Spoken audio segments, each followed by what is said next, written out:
Hello everyone, I welcome you all on my YouTube channel Quantrix। आज हम करेंगे IUPAS PO prelims के लिए क्वांटिटेटिव एप्टीट्यूड के कुछ और क्वेश्चंस। इसमें logical DI, arithmetics and quantitative equations, सारा कंटेंट एग्जाम रिलेटेड ही है। स्टार्ट करते हैं फर्स्ट क्वेश्चन से। फर्स्ट क्वेश्चन DI का है, इसको पहले देख लीजिए और खुद से करने का ट्राई कीजिए और फिर उसके बाद मेरा सॉल्यूशन देखिएगा तो आपको हेल्प मिलेगी। इसमें दे रखा है table chart shows the total number of people in 5 different cities P, Q, R, S and T in 2018 and also gives the difference between number of male and female in 5 different cities। Mail और female का difference दिया हुआ, total number of peoples भी दे रखे हैं और note में इसने कहा number of mail is more than the number of female in all cities है ये। तो इसमें पहले हमें मेल और फीमेल अलग अलग निकाल लेते हैं, इसको हमें क्वेश्चन करने में आसानी रहेगी क्योंकि अगर एक बार निकल जाएगा ना डेटा तो फिर फटाफट क्वेश्चन में रख के सॉल्व हो जाएंगे। अदरवाइज बार बार निकालेंगे तो इतना टाइम नहीं होगा, फिर नहीं बन पाएगा। तो यहीं पर ही इसको अलग मेंशन कर लेता हूँ, यहाँ से मेल और यहाँ फीमेल।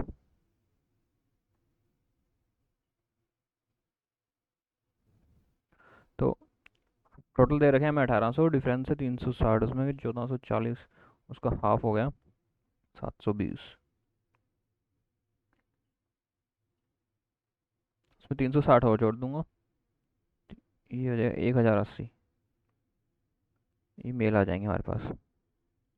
उसी तरह सभी का कर देंगे ऐसे। 2600 में से 800, ये 1300, ये 1720, 1720 का हाफ 860।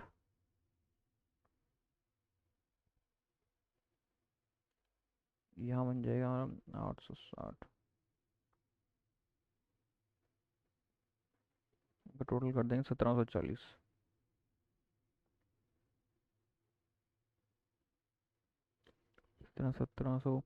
1750 में से 450 के 1300, 1300 का हाफ 650, उसमें जोड़ देंगे 1100 बन जाएगा। ये सबसे इजीएस्ट वे है इसको करने का। 3200 में से 1120 के 2080, उसका हाफ हो जाएगा 1040, उसको जोड़ देंगे इसी के अंदर ही तो ये हो जाएगा 2160। नेक्स्ट 2400, 2240 में 640 के 1600, उसका हाफ हो जाएगा 800 और उसको जोड़ देंगे 1440। इसे हमें सारे मेल्स भी आ गए, फीमेल्स भी आ गए। अब हमें और कोई डेटा दोबारा दोबारा निकालने की ज़रूरत नहीं है। अब क्वेश्चंस पे चलते हैं। फर्स्ट क्वेश्चन है, if the total number of people in city X is 3 times the number of female in city R and the ratio of number of male in city R to X 5:6, difference between the number of male in city male of m male and female का difference निकालना है city x के। तो city x में हमको पहले दे रखे हैं टोटल नंबर ऑफ पीपल जो कि सिटी एक्स में है, वो 3 टाइम्स है number of female in are. अब आर में फीमेल फीमेल कितने थे? आर में हमारे पास फीमेल थे 650।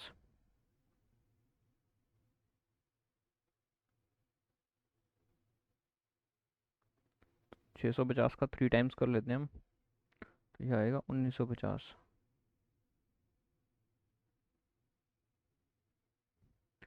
उसके बाद उसने कहा है कि ratio of male in city are two x 5:6 है। अब आर में मेल कितने थे? आर के अंदर हमारे पास मेल थे 1100।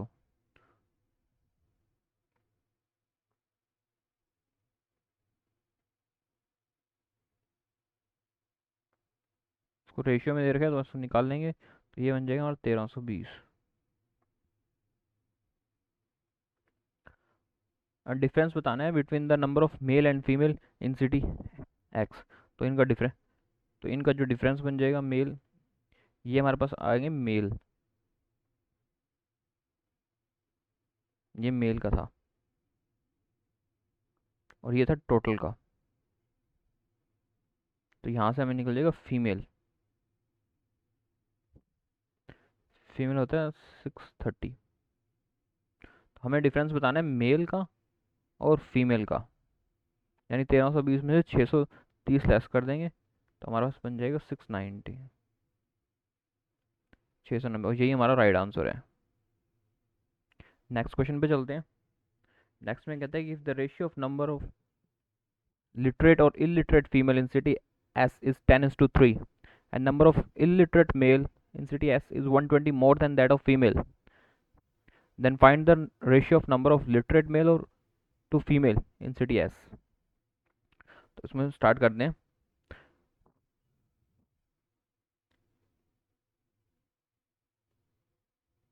हमें लिटरेट और इलिटरेट फीमेल्स के दिए हैं, तो पहले हमको पता करना होगा कि एस में फीमेल एक्चुअल में है कितनी।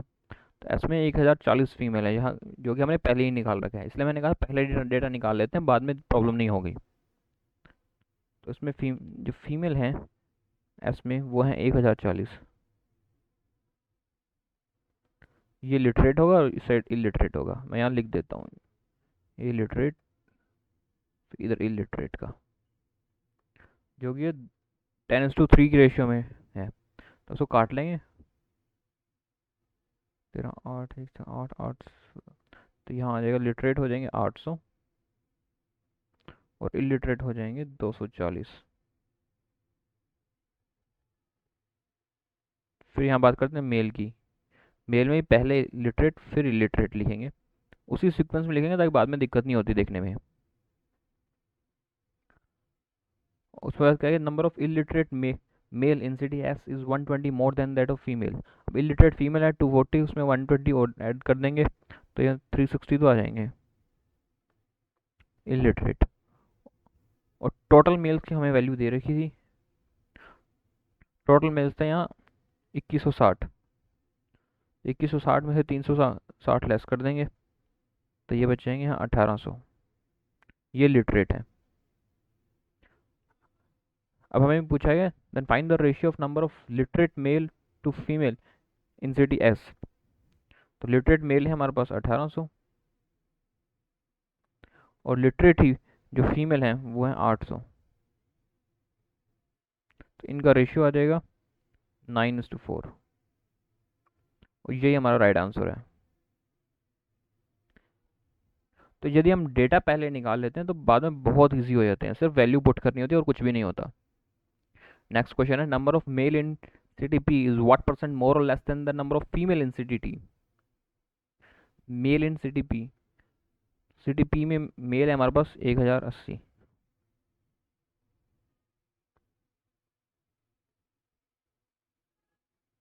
व्हाट परसेंट मोर और less than the number of female in T. T के अंदर फीमेल है हमारे पास 800।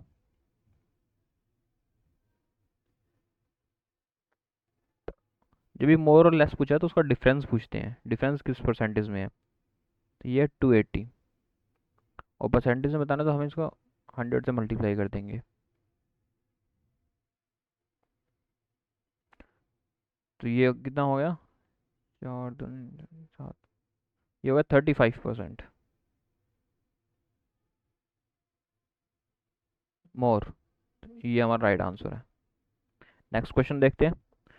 If the number of female in city Q in 2019, 2019 याद रहे हमें जो टेबल में डेटा दिया हुआ था वो 2018 का दिया हुआ था और यहाँ 2019 कह रहा है। Number of female in city Q is 2019 in 2019 is 140 more than that of 2018। Q के पास हमें 2018 में कितनी फीमेल थी,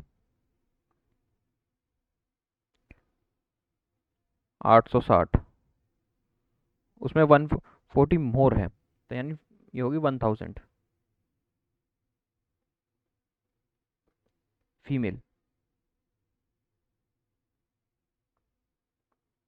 and total number of people in city Q in 2019 is 10% more than that of 2018। 2018 में टोटल नंबर ऑफ पीपल कितने थे city Q में, वो थे 2600, तो उसे 10% ज़्यादा है।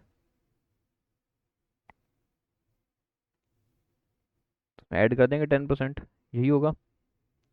तो ये आ जाएगा 2860 टोटल। हमें मेल फाइंड करना है, तो मेल के लिए हम टोटल में से फीमेल को लेस कर देंगे, वो हमारा मेल आ जाएगा। 1860, और ये हमारा राइट आंसर है। नेक्स्ट क्वेश्चन पे चलते हैं। यहाँ से हम अर्थमेटिक स्टार्ट करते हैं। नेक्स्ट क्वेश्चन अर्थमेटिक का है, इसको पॉज करके पहले खुद से करिए, फिर मेरा सॉल्यूशन देखिएगा। फर्स्ट क्वेश्चन इसमें अर्थमेटिक में है, the boat cover 180 kilometre down stream and 84 kilometre up stream in 12 hours. Speed of boat in still water is 2 times the speed of stream, then find the speed of stream. इसमें देखते हैं, हमें ratio दे रखे हैं, if speed of boat in still water is 2 times the speed of stream. अगर boat की speed still water में 2x है, तो जो स्ट्रीम है वो 1x है, तो इसे हमें रेशियो मिल जाएगा अपस्ट्रीम और डाउनस्ट्रीम दोनों का। तो अपस्ट्रीम होगा तो उसमें स्टिल वाटर में से स्ट्रीम की स्पीड लेस कर देते हैं, तो अपस्ट्रीम आ जाएगा जो कि s होगा, और डाउनस्ट्रीम स्पीड होगी उसकी 3x। अब क्वेश्चन में आएगी, बोट 180 किलोमीटर डाउनस्ट्रीम चलती है, डाउनस्ट्रीम स्पीड दे रखी है हमें 3x से चलेगी वो, उसका 84 kilometre upstream speed, upstream distance वो अपस्ट्रीम की ही स्पीड से कवर करेगी जो कि x है। ये टोटल 12 आवर्स में कंप्लीट करते हैं। यहीं से हम इनका आंसर निकालेंगे। पहले तो इसको काट लेते हैं, यहाँ से ये कट जाएगा, 60 आ गया।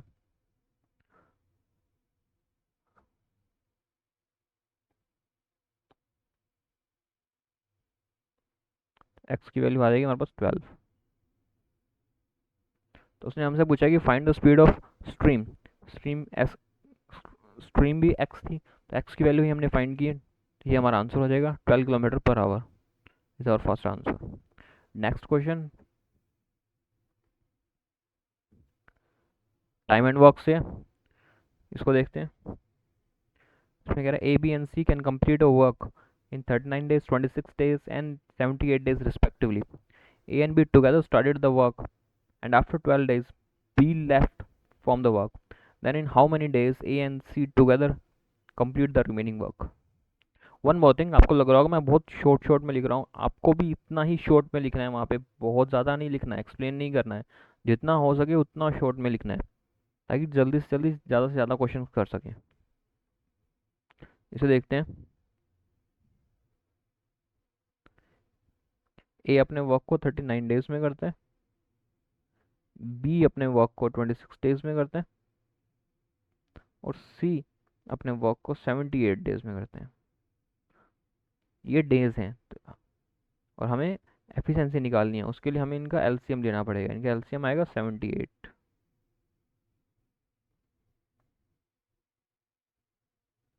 78 में 39 का डिवाइड कर देंगे, इनकी एफिशिएंसी आ जाएगी।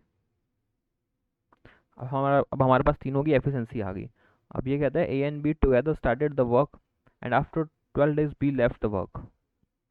सो ए और बी दोनों ने वर्क स्टार्ट किया, जब दोनों ने स्टार्ट किया तो दोनों की एफिशिएंसी ऐड होगी,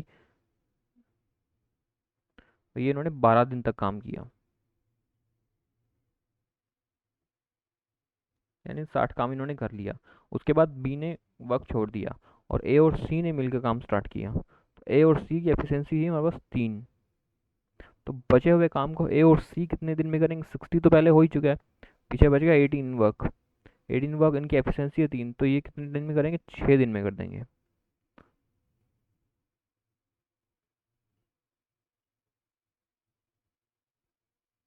तो हमें पूछा ए और सी रिमेनिंग वर्क कितने टाइम में करेंगे, ये हमेशा याद रखना, उन्होंने रिमेनिंग पूछा है या टोटल वर्क पूछा है। यहाँ रिमेनिंग पूछा है, तो ए और सी रिमेनिंग कितने दिन में करेंगे? 6 days में करेंगे। ये हमारा राइट आंसर है।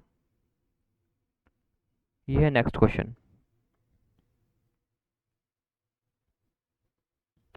नेक्स्ट क्वेश्चन में कहते हैं ratio of the market price to the cost price of a bottle is 7:5. If shopkeeper offered two successive discounts of 10% and 42 rupees, then he get a profit of 20%. Find the cost price of bottle. इसमें देखिएगा, इसमें अपने को दे रखा है cost price और market price का ratio दे रखा है। ये यहाँ लिखता हूँ कॉस्ट प्राइस, यहाँ है मार्केट प्राइस। मार्केट प्राइस मान लेते हैं 700 होगी, एक्सेस को मान लेते हैं, कॉस्ट प्राइस हो जाएगी 500।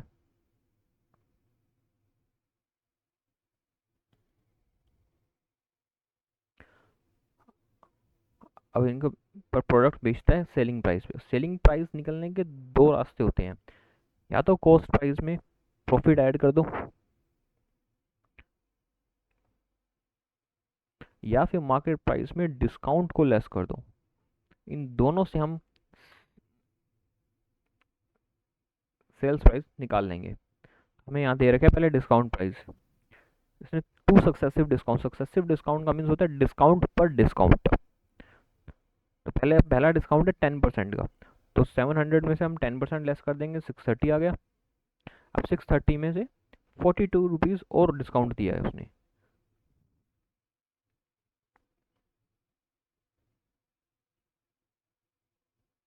ये वो सेल्स प्राइस है जो हमने मार्क प्राइस से निकाला है। अब उसने कहा है कि अगर ऐसा करते हैं तो उसे 20% प्रॉफिट होता है। अब जो दूसरा रास्ता है कॉस्ट प्राइस से सेल्स प्राइस निकालने का, 500 का 20% यानी 600x, और ये इक्वल होते हैं, इसे हम यहाँ लिख लेते हैं।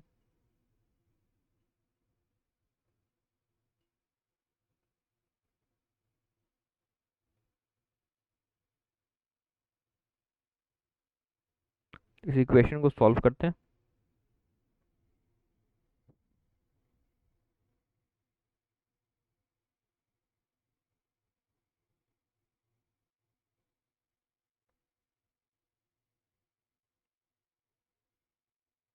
एक्स की वैल्यू आ जाएगी 42/30, और हमें पूछा गया है, उसने उसने कॉस्ट प्राइस का पूछा है।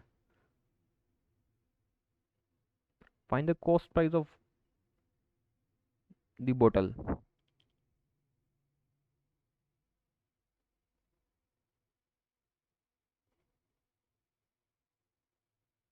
कॉस्ट प्राइस है हमारे पास, कॉस्ट प्राइस दे रखी है 500x, तो इसको हम मल्टीप्लाई कर देंगे 500x से,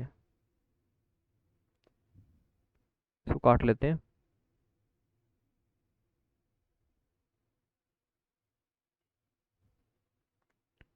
ये आ गया हमारे पास cost price, actual cost price, और यही हमारा आंसर है कि उसने कॉस्ट प्राइस ही पूछा है। इसे सब कुछ निकाल सकते हैं हम, इसे हम सेल्स प्राइस भी निकाल सकते हैं, डिस्काउंट भी निकाल सकते हैं, प्रॉफिट भी निकाल सकते हैं, और मार्केट प्राइस भी निकाल सकते हैं। सिर्फ एक्स की वैल्यू पुट कर देनी है हमको। नेक्स्ट क्वेश्चन करते हैं। नेक्स्ट क्वेश्चन है age, age based. Age of A is 50% more than that of B. After 4 years, ratio of age of A to B is 10:7. If the average age of A, B, C is 30 years, then find the ratio of age of A to C. इन सभी questions को करने में आपको less than 1 minute लगना चाहिए। वहाँ पे 1 minute नहीं दे सकते हम किसी क्वेश्चन को, इन क्वेश्चन को पूरा करने में। आपको 45 to 50 सेकेंड्स में ख़त्म कर देना ये क्वेश्चन, मैक्स टू मैक्स। ए और बी की एज का रेशियो हमें दे रखा है इसमें। ठीक है, ए की एज 50% ज़्यादा है बी से। अगर बी की एज मैं सपोज कर लेता हूँ 2x, ए की एज 3x। अब उसने कहा after 4 years ratio of age of A to B 10:7। A की एज आफ्टर 4 years, बी की age after 4 years, that is 10:7। इसको सॉल्व कर लेते हैं।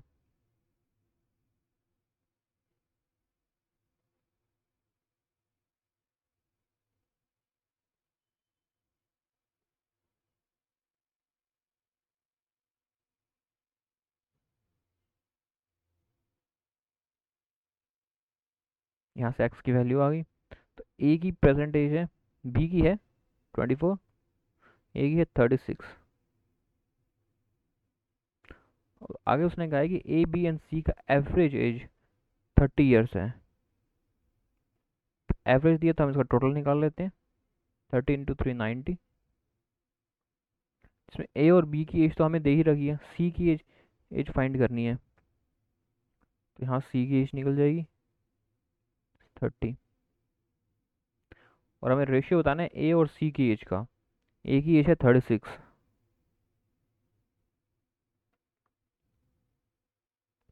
इनका रेशियो होगा 6:5। ये हमारा राइट आंसर है। नेक्स्ट क्वेश्चन करते हैं। यहाँ कंपाउंड इंटरेस्ट पे क्वेश्चन है, इसको मैं आपको बताऊंगा क्विकली कैसे करते हैं। पूरा कंपाउंड इंटरेस्ट का फॉर्मूला नहीं लगाना, इतना टाइम नहीं होगा वहाँ पे। स्टार्ट करते हैं। Shalini invested a certain amount in compound interest eight of 20% per annum for 3 years, and total amount received by Shalini is 4320. When the simple interest received by Shalini if she invested the same amount in simple interest at 16% per annum for 4 years. इस question को करते हैं।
Yes, sorry for wait.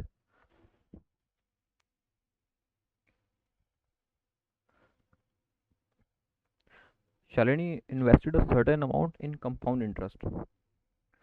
तो शालिनी में let's suppose amount invest करती है, that is 100x at the rate of 20%। अब compound interest का फॉर्मूला क्या होता है, उसमें आपको इंटरेस्ट पे भी इंटरेस्ट लगता है। तो ये 20% 3 ईयर्स के लिए फाइंड करना है। तो हम वो नहीं करेंगे 1+r/100 स्क्वायर में होल कर 3 लिख देंगे, फिर उसको करते मल्टीप्लाई करना है, ऐसा कुछ नहीं करना। हम सिर्फ इस रेट को कन्वर्ट करेंगे। इस रेट को कन्वर्ट करने के लिए कैसे होता है, जो मैंने बताया इंटरेस्ट पे भी इंटरेस्ट लगता है और अमाउंट पे तो लगता ही लगता है। तो फर्स्ट ईयर तो रेट होगी 20%, सेकेंड ईयर जब रेट होगी तो 20 और ऐड हो जाएगा उसमें, प्लस जो इंटरेस्ट पे भी इंटरेस्ट लगता है वो भी ऐड हो जाएगा।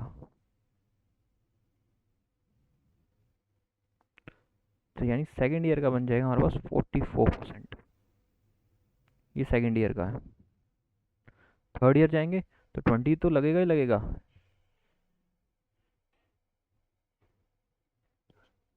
ये नीचे बढ़ने दो जी।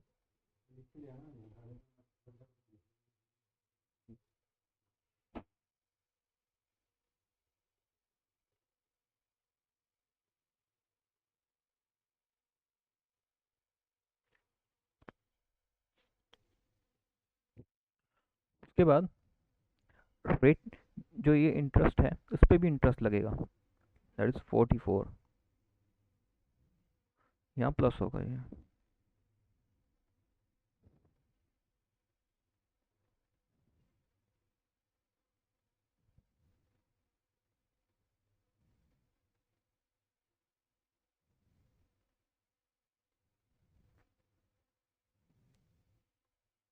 तो 64 तो ये आ गया, प्लस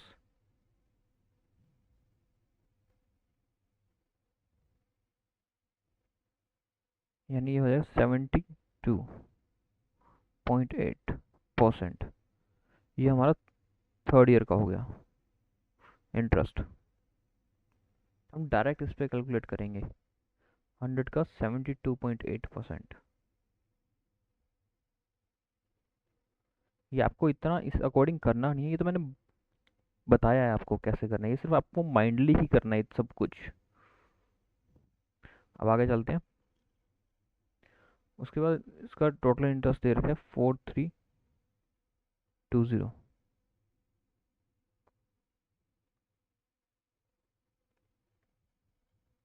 ये जो है ये हमें इंटरेस्ट नहीं, अमाउंट दे रखी है, टोटल अमाउंट। अमाउंट होता है प्रिंसिपल प्लस इंटरेस्ट। तो यानी ये हो गया 100x, तो ये हो गया 72.8, उसको और निकालो तो 172.8x की वैल्यू है 4320।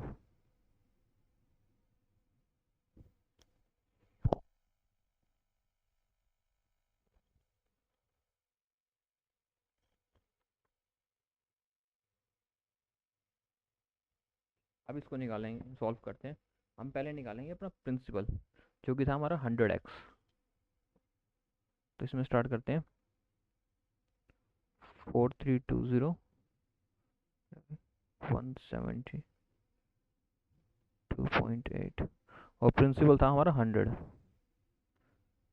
क्योंकि आगे जब उसने दोबारा इन्वेस्ट किया तो उसने प्रिंसिपल अमाउंट पर ही इन्वेस्ट किया है। तो हम इसे काट लेते हैं, इसे 2 से कट जाएगा, उसके बाद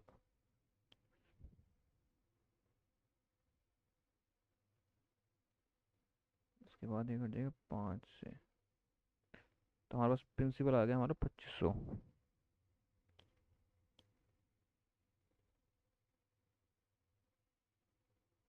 और एक इस डॉट का भी 25,000। 25,000 आ गई हमारी प्रिंसिपल वैल्यू। अब उसमें क्या है कि उसके पास सिंपल इंटरेस्ट पे Shalini, if she invested an amount simple interest 16% per annum for 4 years. अब इस 25,000 को 16% पे 4 ईयर्स के लिए दे दें,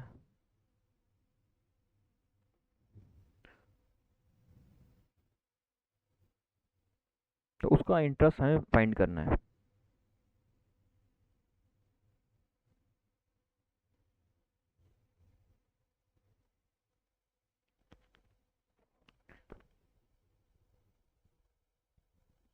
काट लेते हैं यहाँ से, हमारा आ जाएगा 1600, और ये हमारा राइट आंसर है 1600 रुपये। अब आगे चलते हैं नेक्स्ट क्वेश्चन पे।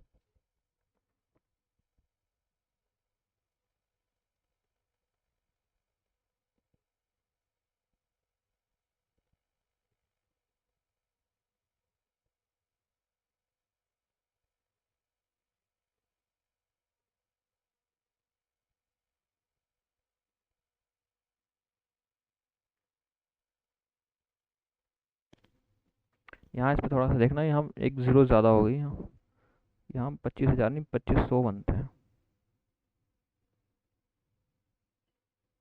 तो इसका आंसर आ जाएगा फिर 1600 रुपये।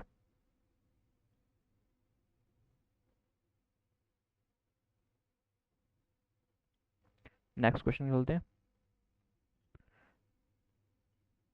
नेक्स्ट क्वेश्चन पार्टनरशिप का। ए बी एंड सी ने एक बिजनेस स्टार्ट किया 3500 रुपये, 8,000 रुपये और 3,000 रुपये से। After 6 month B withdraw his initial investment. At the end of the year profit share of A is 400 more than C. तो इसमें एक बिजनेस स्टार्ट किया ए, बी और सी ने मिलके। 3500 रुपये ए ने लगाए थे, बी ने लगाए थे 8,000 और सी ने लगाए थे 3,000।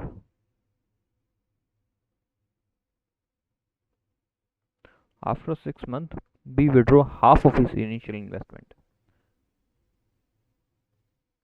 6 मंथ के बाद बी ने हाफ निकाल लिए, हाफ रह गए। Eight the end of the year profit share of, ये लाइन हमेशा याद रखना, eight the end of the year, वरना आपको पता नहीं चलेगा इस कितने महीने का है। ये मत सोचना हर बार 12 महीनों का ही होता है, कभी ज़्यादा कभी हो सकता है। बाकी अमाउंट सी ने कुछ नहीं निकाला, तो इसने 12 ईयर्स के लिए 12 मंथ्स के लिए किए हैं, ए ने भी 12 मंथ्स के लिए और बी ने 6 मंथ के लिए। और उसको हम काट लेते हैं, जितना हम शॉर्ट कर लेंगे उतना ईजी हो जाएगा हमें।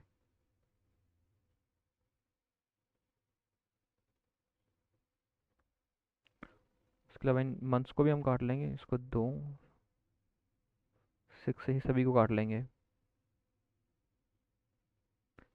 यहाँ आ जाएगा 70, 120, 60। उसके बाद हमें क्या, profit share of A is 400 more than C. तो यहाँ रेशियो में हमारे पास डिफरेंस है 10 का, और प्रॉफिट शेयर में ए के पास ज़्यादा है 400। Then find the total profit share of business. तो टोटल प्रॉफिट शेयर हमें बताना है इस बिजनेस का, 215 टोटल को करके मल्टीप्लाई कर देंगे, तो टोटल आ जाएगा इनका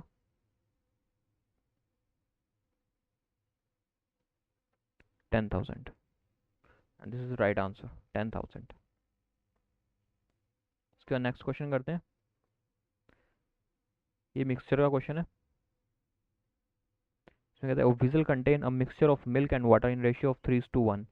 if 32 litre of mixture is taken out and 28 litre of water is added in the resultant mixture, and the ratio of milk to water become 8:5। हमें पहले रेशियो दे रखा है मिल्क और वाटर का 3x 1x। अब इसने 32 लीटर ऑफ मिक्सचर निकाल लिया। अगर इसमें 32 लीटर मिक्सचर निकाल भी लेते हैं तो भी इनका रेशियो तो सेम ही रहेगा, क्योंकि जो ये अमाउंट भी निकला है ये भी 3:1 के रेशियो में ही निकला है। इसलिए 32 निकालने के बाद भी हमें से 3, इसका रेशियो 3x और x ही होगा। उसके बाद उसने 28 लीटर वाटर इसमें ऐड किए हैं।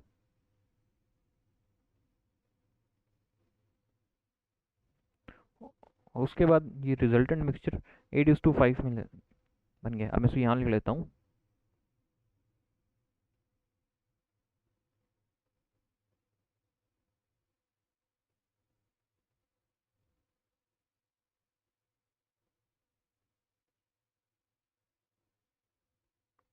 इसको सॉल्व करते हैं।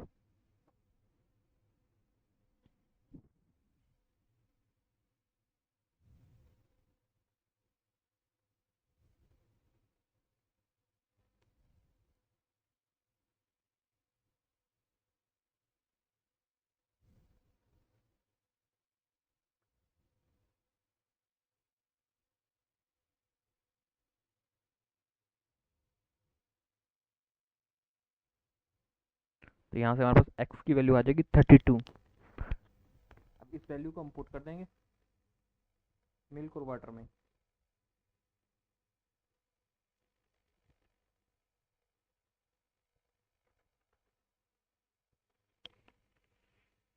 तो मिल्क हमारे पास कितना था, हम सीधा उसमें नहीं पुट करेंगे, हमने इससे निकाला आंसर, तो हम 32 लेस करने के बाद वाली अमाउंट में ही पुट करेंगे।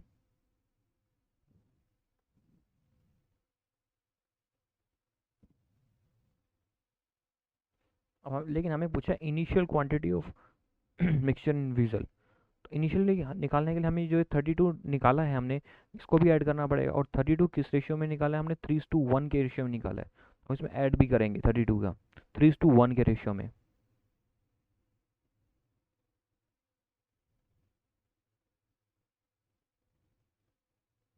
ये हो जाएगा 40।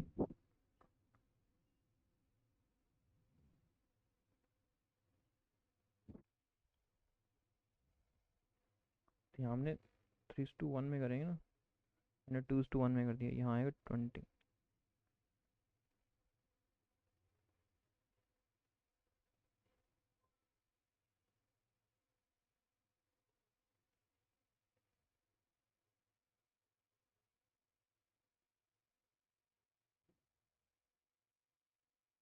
इनको टोटल कर दें, हमारा आंसर आ जाएगा, ये हमारा आंसर रहेगा 160।